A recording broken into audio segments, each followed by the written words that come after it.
Hi, everyone. I'm Lisa Roberts. I help lead the North Andover Parent Resource Network, and I'm here tonight to bring you a program called Wait Until 8th. It's both a program and a pledge that empowers parents in the technology realm. A quick overview of our group, because we have a lot of new parents in here tonight. We're targeting parents of younger kids tonight and older if you're here as well. So a quick overview of our group. We bring programs and discussion groups to the town and parent and greater community. Past topics have included school refusal, teen dating, ADHD, internet safety. Notes, videos from some of the programs and resources can be found on the resources tab of our website. And if you'd like to help out in our group, please reach out, especially if you're a parent of a middle or elementary school student. We're trying to add more programs for parents of this age group, and you'd be so helpful to have in our planning group. Tonight, I'm happy to introduce Brooke Shannon, the founder and executive director of Wait Until 8th. The Wait Until 8th pledge empowers parents to rally together and delay giving their children a smartphone until at least the end of 8th grade. Brooke works with parents and communities across the country to help families establish a healthy relationship with technology. She's a national speaker on how to parent in the digital arena and has appeared on the Today Show, Good Morning America, NBC National News, NPR, and CNN Headline News. And I'm happy to say that more than 75,000 families from across the country have taken the pledge to wait until 8th. Brooke lives in Austin with her husband and 3 daughters. I'm excited to have everyone here tonight for this important topic, and we're going to start things off with a back and forth conversation. And as questions from parents come in, I'll weave them into the discussion. So, Brooke, can you start off by telling us how this all started? Absolutely. Thank you all first for having me tonight. It's always great to be with the community. I love speaking with parents about this important issue. And Wait Until 8th started about, I guess, 6 or 7 years ago when I got the question that every single parent gets eventually. And if you have not received this question yet, do not worry, it is coming. And the question is, Mom, when can I have a smartphone? And at the time, I was a little blindsided. My 3 daughters were pretty young. They were in 3rd grade, 2nd grade, and preschool. And my older 2 daughters already had friends with the latest iPhone. And of course, they wanted one too. It looked fun. It looked captivating. They could play games on it. So they kept asking me, can I have one for Christmas? Can I have one for my birthday? And I didn't know much about it at the time. So I just kept saying, not yet. You're not ready. Not yet. Not yet.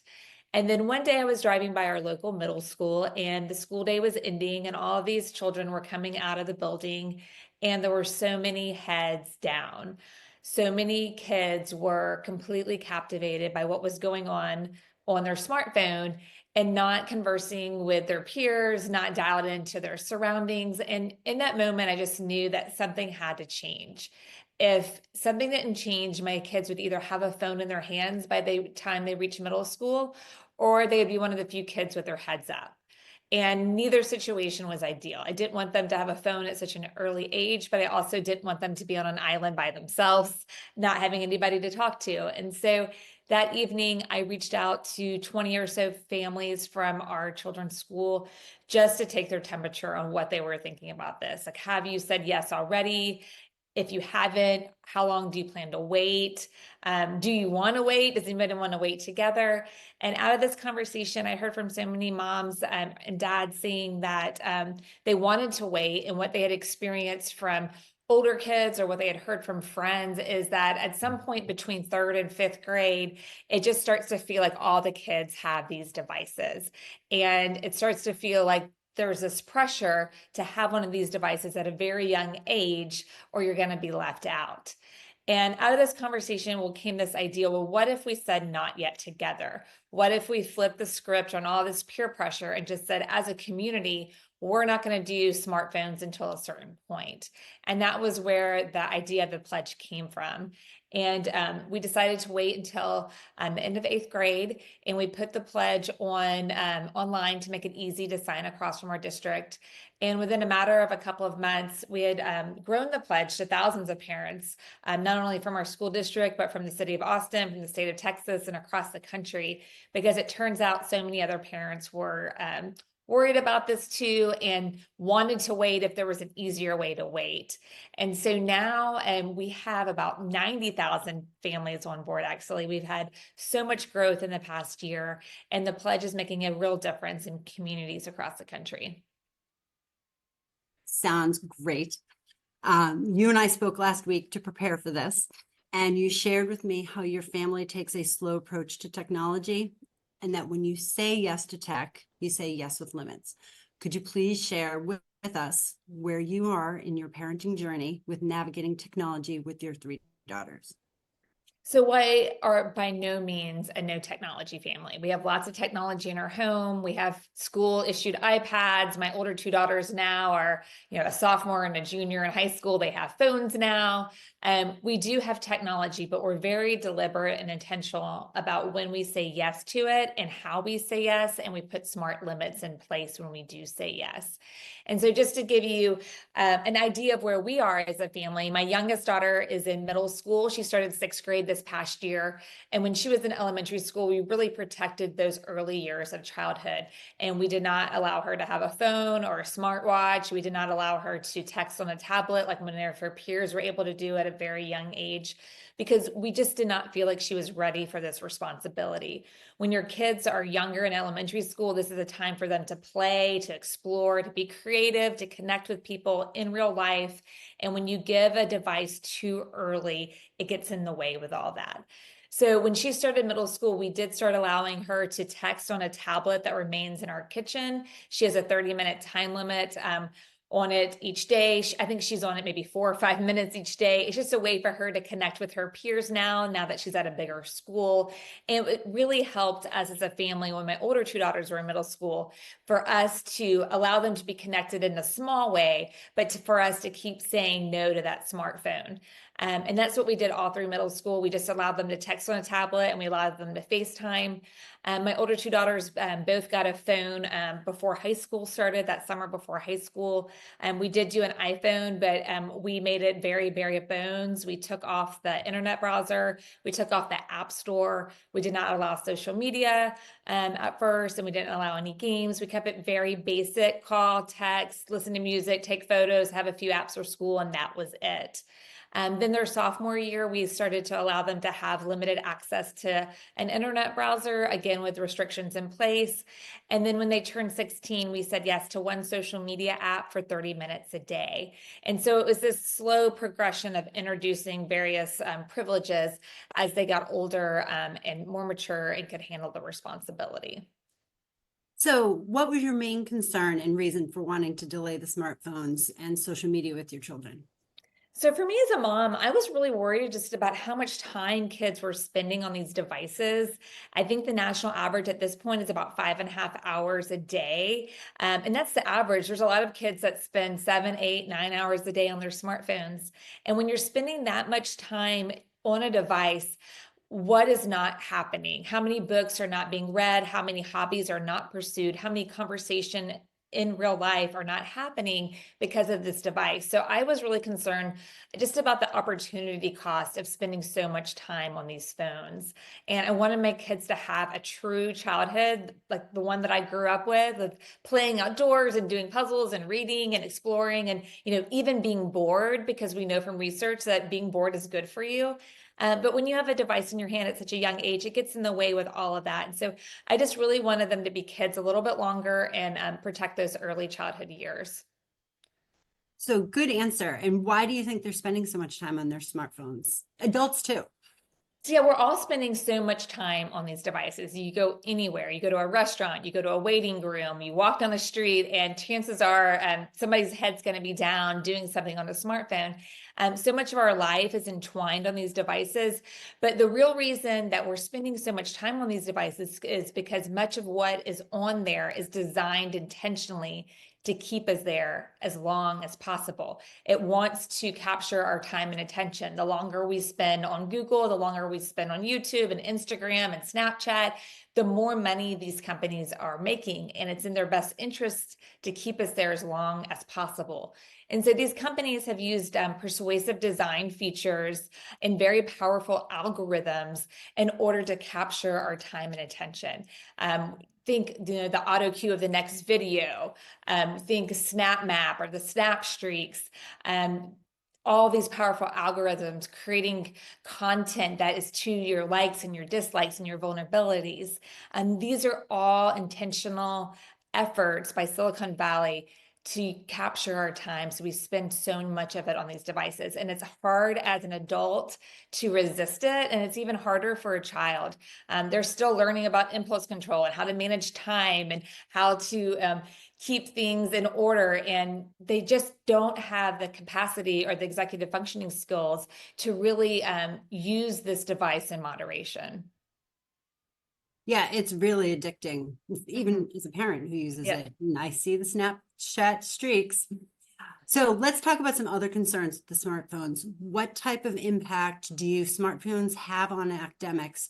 And could you also address Apple Watches, as some parents perceive those as a safer alternative and less distracting?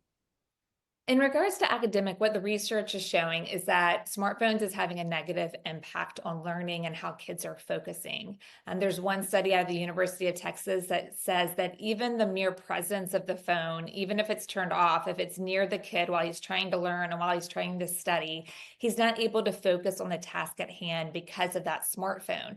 Researchers described it as a brain drain, essentially. So if he knows the phone is there, the kid is more worried about what's going on in the group chat or the sports scores or the social media posts versus being focused on geometry and chemistry. We also know that schools that put good smartphone policies in place, meaning the phone is not accessible at all from the start of the school day to the end of the school day, those schools are seeing improved learning, improved test scores, improved grades. So that's just another piece of evidence that shows that learning is really being impacted by these devices. And we also knew that kids that have early exposure to heavy tablet use and smartphone use struggle more down the road with reading comprehension. They have a harder time really digesting longer body of text and understanding what they're reading when they're just so conditioned by these short, like YouTube video shorts, for example. So that's what we know on the academic front. In regards to your smartwatch question, parents ask me that a lot. Like, well, what if I just get my kid an Apple Watch or the Gizmo Watch? Like, isn't that better than a phone and I can still get in touch with them? And yes, I do think that watches are better than a fully loaded smartphone, but they do come with drawbacks as well. I would say if there is a true communication need, that I would really encourage families to look at just basic phones like the Gab phone or the Pinwheel phone or Light phone too, because that device is not always on the child. When you have a smart watch, it's just a constant distraction. And I've talked to so many teachers, and they have just said that those watches are a huge distraction and a hindrance in the classroom. I also think that when we give our kids these devices, even if they're basic, even if it's just a basic smartwatch or a basic phone, if we give them too early, there are drawbacks to doing that. When you give your second, third, fourth grader a smartwatch, they get used to always being able to rely on you whenever there's any friction, any challenge, any decision that needs to be made. They're quickly, phoning mom or texting mom versus trying to figure it out themselves, which is so important for our kids to learn how to make decisions without us. And we're really taking that away from them when we give them a device too early and they're not able to experience that decision making on their own. 100%. I know exactly what you're talking about. Okay, so could we talk about school emergencies? Because I know there's a lot of chatter around parents nationally as well regarding school emergencies. Some parents think it's safer for their child to have a smartphone during an emergency. What are your thoughts on that? So this is a tough one. I've been in an experience where my kid has been in a lockdown. There was a threat called into our local elementary school a couple years ago. And it's scary when you can't hear your kid's voice during a situation like that and you can't hear that they're okay. But we have to, as parents, trust in the first responders and the boots on the ground and security experts. And all of these folks are saying that devices do not make our kids safer in these situations. In fact, they are a distraction oftentimes because the child is so focused on either getting in touch with mom and dad or trying to capture what's happening versus trying to stay safe. So that's an issue. And then also, first responders have said that it also alerts a shooter to where kids are when you're hearing all these dings and the videos and all of that during these crisis situations. It could alert the shooter to where the child actually is, again, posing as a safety threat. Another issue is that it really causes havoc as far as logistics for first responders to actually get to the school. When parents are getting all these texts and calls from their kids about the emergency that's going on, it's hard for the communications sometimes in those situations, and also just physically getting to the school if all these parents are crowding in. So I understand, like, as a parent, like wanting to be able to hear your child and being able to connect with them, but we really need to not think that it's going to make them safer, because it doesn't. Great answer. Cyberbullying is another worry of parents. Does the timing of when a student receives a smartphone have an impact on if he or she will be involved with cyberbullying? Unfortunately, cyberbullying is happening more often now, and it's happening at a younger and younger age. And it's not something that just ends when the school day ends. If you have a smartphone and somebody is bullying you, it's with you all the time. And so what researchers are finding is that kids who are given smartphones earlier in childhood, so in elementary school versus later in childhood, they're more likely to be involved in cyberbullying. And when you think about this, it makes sense. Kids in elementary school are still learning how to communicate in person. They're still learning how to be kind, how to share, how to be civil and respectful, and they have not mastered these skills in person. So why would we expect them to be kind online to their peers? It's just too much, and they're just not ready for those situations. And because of that, it's led to so many very toxic situations of cyberbullying at very young grades, at second, third, and fourth grade. I've read some terrible group chat threads of kids that are only in second and third grade, and what these kids are telling each other. It's just awful. And so it's really something to be aware of as a parent. When you're saying yes to that smartphone, you're inviting that into the door of your home, and exposing your child to that potential threat. Sorry, lost the mute key. You're good. What do we know about the connection between smartphones and mental health? This is a huge topic right now. Yeah, so there's so much research out there on this front. I mean, especially in the past few years, about how smartphones are having such a negative impact on mental health, especially for girls between the ages of 10 and 14. Like, this is the most vulnerable group. And when you look at stats for anxiety, depression, suicide, self-harm, all of these have exponentially, like, just hit the charts since the introduction of phones and social media. So it's a real concern, and there is just so much research supporting the idea of holding off on giving our kids phones at such an early age because of the mental health implications. And there's also another study that shows, again, if you give smartphones earlier in childhood, so elementary school versus later, it can have lasting mental health impact all the way into early adulthood. It's like that big of a difference in the kids' lives. So what else do you worry about when it comes to introducing smartphones to early in childhood? Another big concern that weighs heavy on my heart is just the toxic and harmful content that kids can be exposed to on a smartphone. The average age that a kid now is seeing pornography is around 9 or 10 years old, and oftentimes they're exposed to that type of content on a phone. And we know from research that pornography is not good for anybody, but especially for children. It impacts their mental health. It skews the way they view the opposite sex and their own self-esteem. And there's a real negative impact of seeing this very harmful content at such a young age. And there's also a lot of toxic beauty content out there that's really impacting young girls, especially, that's leading to an uptick in eating disorders for this generation, unfortunately.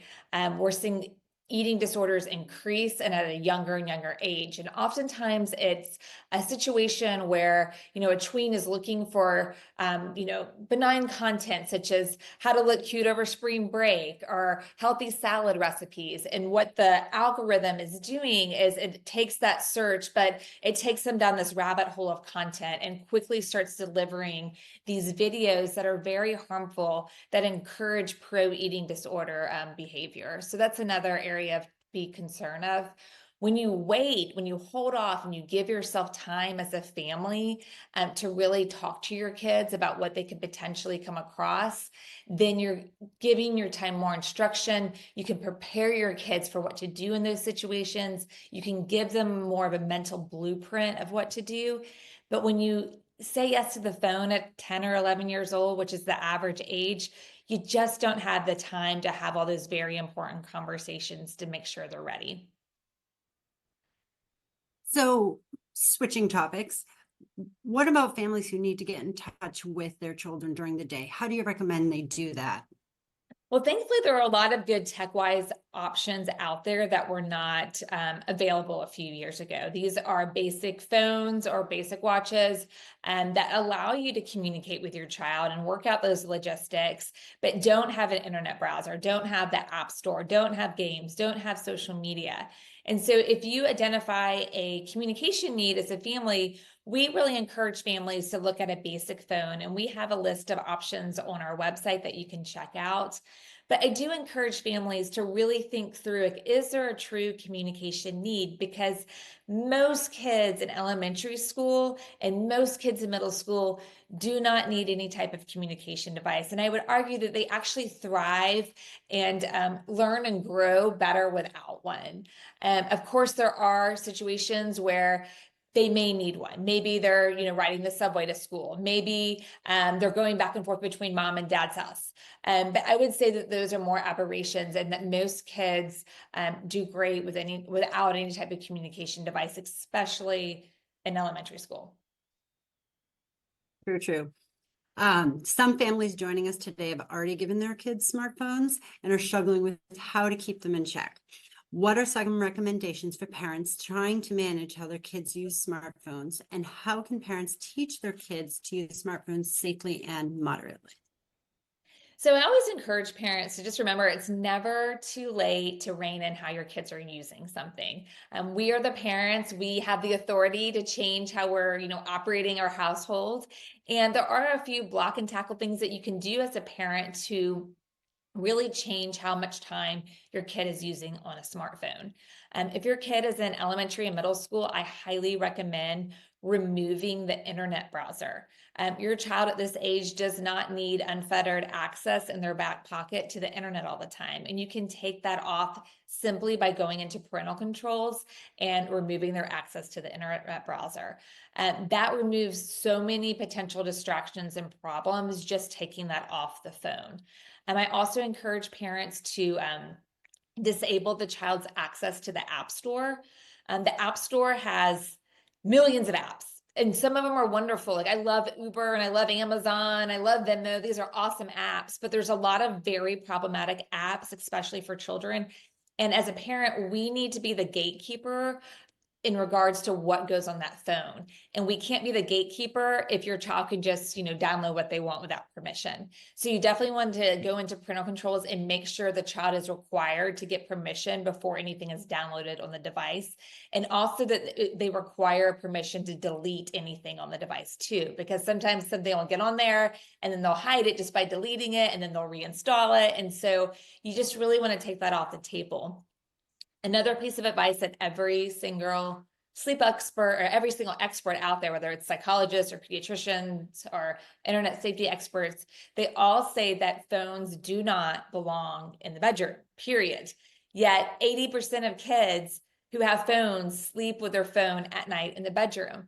And this is interfering with the quantity and quality of sleep, but it's also leading to risky behavior according to the research, because a kid feels a lot more liberty to look at pornography or to send a nude picture or to participate in a cyberbullying chat when he is in his room behind closed doors and mom and dad are asleep. And so you really want to reduce your risk by not allowing that phone in the bedroom, and try to model that yourself. And that's another thing like I do as a mom is I don't want my kids sleeping with their phones at night. And so I model that to them, and I keep my phone downstairs as well instead of it being in the bedroom. And then my last piece of advice is if you've already said yes to the smartphone, it doesn't mean you have to say yes to social media. You can pause the social media button, especially if your kids are in elementary and middle school, and that will make a big difference on how they're using that phone as well. Great. What about monitoring? Should parents monitor what their children do online? Or do you think it's helicopter parenting? Are they invading children's privacy? What are your thoughts on that? So what I've always told my kids is that nothing they do online is private. Like we just do not have that luxury. They don't have that luxury. I don't have that luxury. And therefore we have to be very careful about our digital footprint and what we're creating and what we're contributing to that footprint every day. And we can't help our kids keep their footprint in the best condition if we don't know what they're doing online. So I am a big fan of monitoring. It's going to look different based on your kid's age and their responsibility and how they've used the device so far. But I don't think it should ever really go away while they're children, because it does help with accountability and transparency. And it also gives them a big out sometimes. And they can easily say like, hey, I can't send that. My mom checks my phone. I don't want to get in trouble. Or if there's like a group chat that's going south, they can easily say, hey, this isn't cool. My mom's going to be so mad if she sees this. But when your kids know that you don't check what they're doing on their phone, they don't have that in their back pocket to use. So I really do encourage parents to monitor. And there are some great, apps out there that can help with that. There's Bark technology. If you just feel like too overwhelmed to monitor everything, I think they monitor like 25 platforms: email, social media, texting, internet browsing, etc. And then they send you emails with any type of red flags to be aware of. If it's like cyberbullying or inappropriate conduct or suicide ideation, any of that, they would alert you. We actually use Bark in our household. It's great. Okay. Yeah, people love it. It's great. Yes, it's difficult, but it is great. Mm-hmm. So what about the parental controls? So many parents are overwhelmed with how to safely set up their kids' smartphones or tablets. What do you recommend? So in the parental control front, I really encourage families to rely on organizations that have already done the homework for you. So one of my favorite ones is called Protect Young Eyes. And on that website, he has all the different devices, iPhone, Android, Xbox, tablets, computers, you name it, and gives you a step-by-step guide on how to set up those parental controls. It's one of those things you can't just set it and forget it though. Unfortunately, you do need to stay on top of it and do those check-ins, maybe once a week or once every other week, just to make sure things are working like they should be working. Because every time Apple, for example, does a software update, there's usually some type of glitch with the parental controls. So we really do need to stay on top of it and be intentional and just making sure that it's set the way we want it to be set. Right. Okay, let's jump back to social media for a second. At what age are kids ready for social media, and what is the best way to teach them how to use it safely? So what we encourage, and this is what a lot of experts are saying now, is to hold off on social media until 16. And this is really hard. It's a long wait because most kids are on social media by the age of 12, and 40% of tweens, so kids between 8 and 12, are on social media. So we have this environment, this very toxic environment where so many children are in a space that was not created for them. And it's led to some very toxic content and toxic situations and a lot of challenges. So much so that the Surgeon General about 18 months ago issued a 25-page health advisory warning parents and the public about the dangers of social media for children. And in this report, he says that nearly half of adolescents feel worse about themselves after spending any amount of time on social media. And we also learned that children who spend more than 3 hours a day, which most kids, if they're on social media, are spending at least that amount of time, they're twice as likely to experience anxiety and depression. And that number triples if it's 5 hours a day. And I know these hours probably seem staggering to some people, especially kids with parents with young children, but kids are spending this much time on social media. We have some girls that are spending more time on social media than they are sleeping and doing schoolwork. It's almost like a full-time job for them. And so I encourage parents to delay until 16 if you can. When you do say yes, put smart limits in place. Make sure you're going in and putting whatever healthy limit that you want to put in place in regards to time. So for example, my daughters that are on social media that are in high school now, they're not allowed to be on it more than 30 minutes a day. The child that's spending 30 minutes a day on Snapchat is going to have a different experience than the kid that's spending 5 hours a day on Snapchat. The more time you give to the algorithm, the more power it has over your child and the more problems you're likely going to have. We have a great social media guide on our website under the digital training section that's free that you can download and you can talk to with your kids if you're about to say yes to social media or if you've already said yes to social media and you want to put some good boundaries in place. I highly recommend checking that out. Oh, good to know. Okay. There's some tough parenting challenges we face with kids online. How do you encourage parents to equip their kids to be prepared to encounter inappropriate content online? So it has to be a twofold approach. Like, yes, we need to have parental controls in place, and we need to do everything that we can to make sure the technology in our home is the safest it can be. But the parental controls will never be 100%. And then our kids are also constantly surrounded by other kids with devices that do not have any parental controls in place. So we have to pair those parental controls with lots of ongoing conversations with our kids about topics that most of us don't want to dig into, what sex is and what pornography is and what to do if you encounter it and, what are mental health challenges and what is cyberbullying. All these topics need to be discussed between you and your child multiple times. And that trust needs to be established where your child views you as a sense of authority on all these topics. So I think it's really important to start those conversations early and often. And thankfully, there's a lot of groups out there that have already done a lot of the work for you in regards to how to talk to your kids about some of these topics. So like, for example, on the pornography front, there's an organization called Defend Young Minds, and she has a book. It's called Good Pictures, Bad Pictures. And it's just a simple picture book that you could read with your child when he or she is in elementary school. And it explains in very child-friendly language what pornography is and what they should do if they encounter it, because there's a good chance they are going to encounter it. It's not a matter of if, it's a matter of when. And you want your child to know what to do when it happens. So that's a great resource, and I'll definitely include that in the resources that I share with you all after this event. Fabulous. Many parents feel overwhelmed with how to keep screen time in check. What are your top tips to help moderate screen time? Because I know as parents, we're guilty of it as well. Yes, this is so hard, especially like after we went through the whole pandemic situation. Like I feel like there was just screens crowded every area of life. And thankfully we're on the other side of that. And there's so much we can do as a family to really be intentional about how we are spending our time. And what I encourage families to do is to really cultivate a love for life offline as much as you can and fill your home and your calendar to support that. So if your family loves hiking or biking or listening to live music or trying new food, whatever it may be, structure your calendar in your home where that's going to happen often. And then that's going to naturally crowd out some of that screen time. We can't just say no to screen time and not fill their lives with other enriching opportunities to fill their time.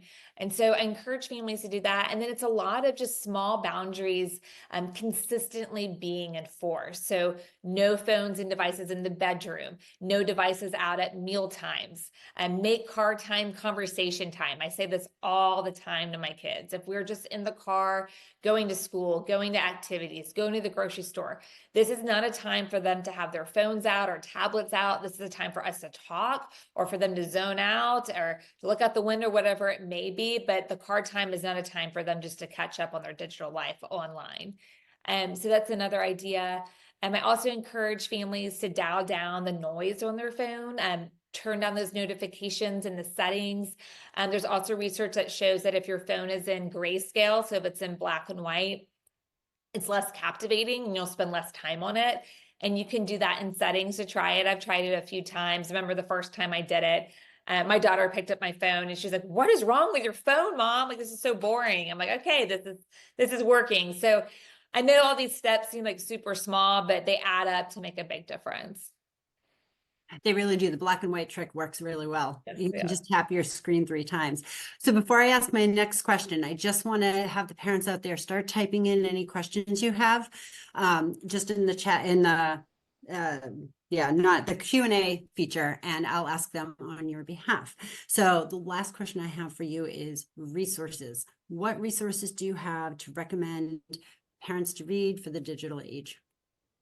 There's a great new book. I'm sure many of you have heard of it already. It came out last March. It's called Anxious Generation. And that book really does cover so much of this. It talks about how we've gone from a play-based childhood and now we're a phone-based childhood, and about what we should do in order to move away from that.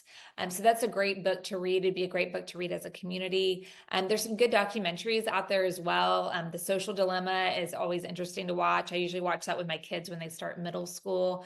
Screenagers also has a new documentary. It's called Screenagers Elementary School Edition, but they have a few other ones as well. And then I also provided you, Lisa, with that resource list, that some of those resources that I highlighted this evening, those organizations are on there, like Protect Young Eyes. So I'd highly recommend checking out that resource list as well.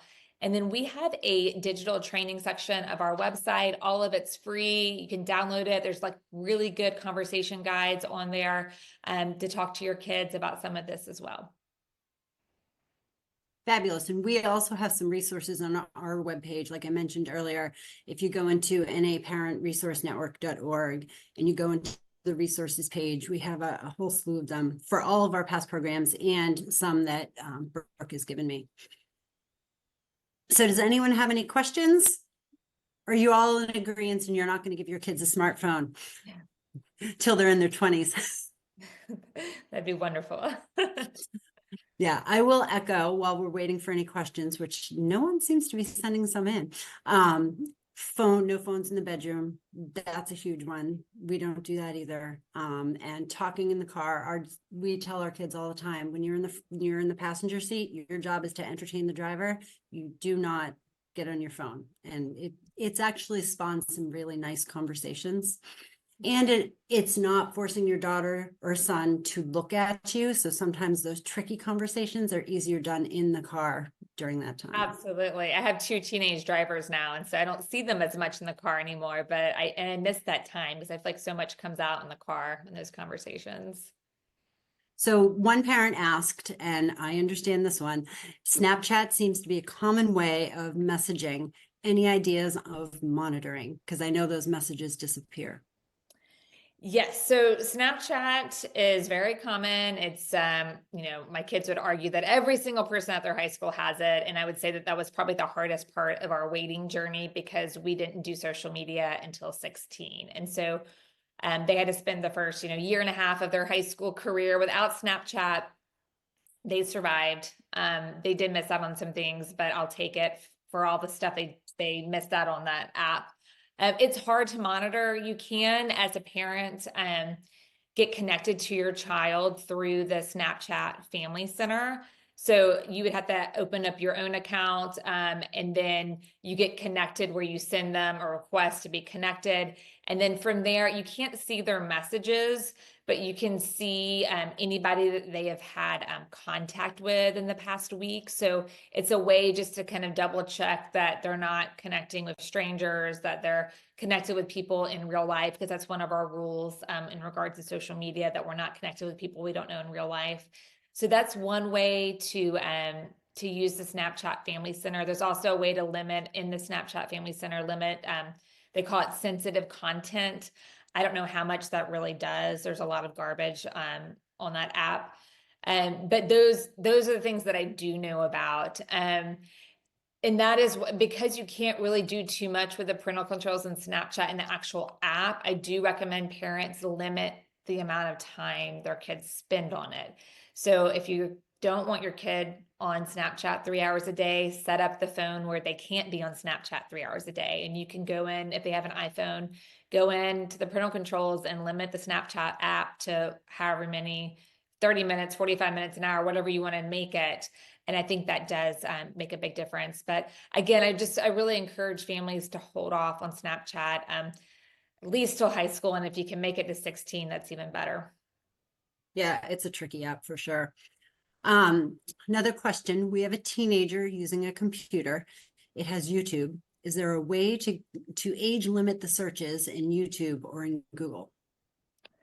There is a way, I don't know how effective it is. There's different age buckets on there. And if you go to that group I had said before, Protect Young Eyes, and they, I think, have a whole deal on YouTube there that can give you some step-by-step instructions on how to do that.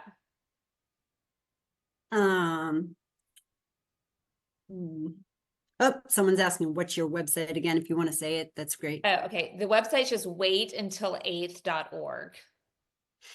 Perfect. I'm getting one through the chat. Bear with me. Well, as you guys can tell, I'm new to this. Is it necessary to pay for one of the services to limit and control what apps your child has access to? I'm having difficulty blocking certain apps using only family through my iPhone. That makes sense? Do I need to read it again? So it's the main way to help on that front is to disable the child's ability to download and delete apps on the phone. So you need to go in and set up the phone where that's disabled through the parental control center. And then you can go on the phone and see what is actually on there. If you go into the app store, you can see what's downloaded on there, and then you can delete what you want to delete, and then the child won't have the ability to re-download it, if that makes sense. All right. Do you have any guidance on how to teach kids to be sensible with the usage of smartphone or open access computers? So we have some great conversation guides on our website under the digital training section. There's a whole one of what is the purpose of the phone, like how should we use it, what is healthy use, not healthy use. So those are only like 6 or 7 pages long. You can easily just print them, they're PDFs, and read them and talk about them together as a family. And that would be a good place to start. And my 14-year-old has no Safari, 15 minutes on Snap, and 15 on Instagram. Are you a friend or a follower of your children? How do you handle all that? Okay, so my older 2 daughters, my youngest doesn't have any social media yet, but my older 2 daughters, they're just on Snapchat. I am a follower, and I do snap with them back and forth. And I'm connected to them in the family chat center, the family Snapchat center. They are not on Instagram yet. I have been holding the line on that one just because I have all girls, and just all the research, including Instagram's own internal research, just shows how terrible it is for girls, especially when it comes to body image issues. And so we're holding off until their senior year of high school. They are not a big fan of the decision. But I would say just the general concept is like where your kids go on social media, you should go too. If they're on Instagram, I would encourage, following them on Instagram to be connected to them. And that way you can counsel them and instruct them. I always tell my kids that the whole point of monitoring them and to being connected to them digitally is to help them. Like want to coach them. I don't want to catch them. I want to help them and coach them and help them choose the right path when they're online. And so I always go about it from that angle. Great. Anyone else have any other questions? Because one parent has a great lead in to our final question. So I'm holding off on that one. If anyone has any other questions, send them in now, and then we'll talk about the pledge.